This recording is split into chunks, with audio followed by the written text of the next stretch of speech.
Israelis went to the polls today to choose a prime minister and 120 members of their parliament. The two leading parties are both claiming victory. And tonight, the results too close to call. Here's Nick Schifrin. Israeli politics are always fractious, but the results from today's elections are particularly tight.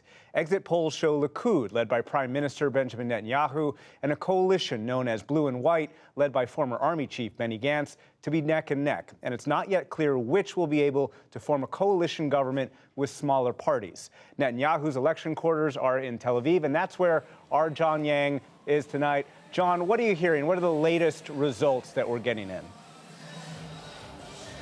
Well, the latest results, Nick, is that there are no results. As you can see behind me, some members of the Likud party are beginning to gather, suggesting that Benjamin Netanyahu will come here to declare victory, just as Benny Gantz did, not too far away from here, at his party headquarters not too long ago. Who is right? Who will be the next prime minister? Probably won't know for a little while. We won't know who got the most votes tonight. Until probably well into Wednesday at least. If it's even closer, we won't know for several days. They're going to have to wait for absentee ballots from soldiers, Israeli defense forces in various far-flung parts of Israel.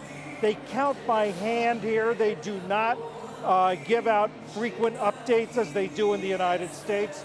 So we're not likely to see any official numbers until Wednesday. One interesting result we're seeing tonight, though, is you mentioned the fractiousness of Israeli politics. We're seeing some of that fractiousness go away. There's a new threshold for small parties to have seats in the legislature, which is called the Knesset. And tonight, some of the parties that have been fixtures on the Israeli political landscape may not be in the Knesset at all. You're seeing two dominant parties moving toward a two-party system. We're seeing two dominant parties move as close as we've seen to a two-party system in a few decades there. As you said, we won't know exactly who people are voting for, but we do know something, or we are seeing something, and that is whether people are voting for or against him. All the voters are focused on the Prime Minister, Netanyahu. Is that right? This really was a referendum on the past 10 years of Benjamin Netanyahu as Prime Minister. You know, we spent today going to polling places in Jerusalem and Tel Aviv, talking to voters as they came out about who they voted for. And even those who voted for or supported Benny Gantz framed their votes in terms of Netanyahu. I think even Bibi supporters can see how much he's messed up the last few years. I mean, I never supported him, but I think at this point we just need a change. I don't know that anybody's really good, but not Bibi. After 13 years of stagnation, 13 years of where our prices of the apartments in this area have tripled, there needs to be an absolute change in the government. Enough is enough. And enough of the corruption and enough of the scandals that are going on. We need a new and clean, fresh slate. I voted for Bibi 4 years ago, but I think that we had enough of him.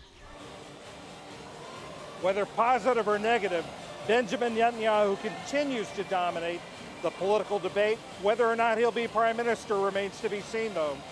John, this is a complicated process over the next few days and perhaps even weeks. Walk us through what happens next. This is a complicated and maybe some say convoluted process. It all starts on April 17th. That's the day that the official results are announced.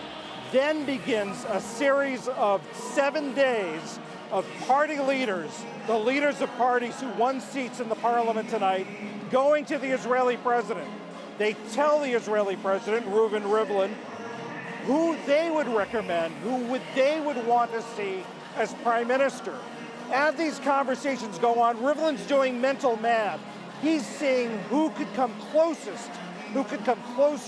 to the 61 vote majority someone needs to have a have a government in the legislature. Then April 24th, 7 days after those official results, he officially asked one man or the other to form a government. Now, it could be that he asked both of them to form a coalition government. And it doesn't have to be the person who has the most votes tonight. It could be the person, as long as it's the person that he thinks to get a majority in the legislature. Absolutely. We'll be watching it in the next days and weeks, and we'll know you'll be there. John Yang reporting live from Likud headquarters tonight. Thank you very much.